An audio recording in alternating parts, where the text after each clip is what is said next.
He ran to find Mum and Dad to ask them to buy Dogger back at once. Dave went everywhere in the crowd, but he couldn't see Mum and Dad. He thought he was going to cry, and at last he found Bella by the cakes. When she heard about Dogger, she and Dave ran back to the toy stall as fast as they could.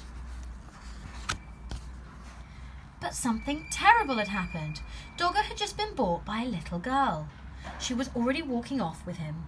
Dave began to cry. Bella ran after her and tried to explain that Dogger really belonged to Dave, and could they please buy him back? But the little girl said no. She said that she had bought Dogger with her own money and she wanted him. She held on to him very tightly. Dave cried, and the little girl started to cry too. But out of the corner of her eye she caught sight of Bella's big yellow teddy. She stopped crying and put out her hand to stroke his beautiful silk bow.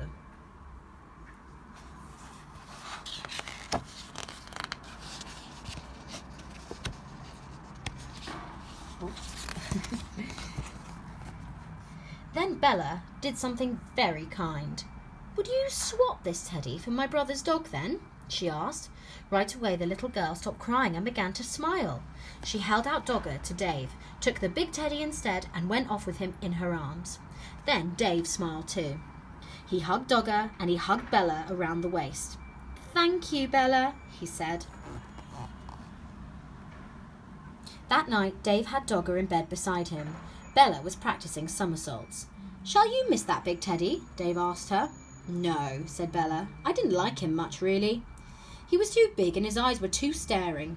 Anyway, if I had another teddy in my bed, there wouldn't be room for me."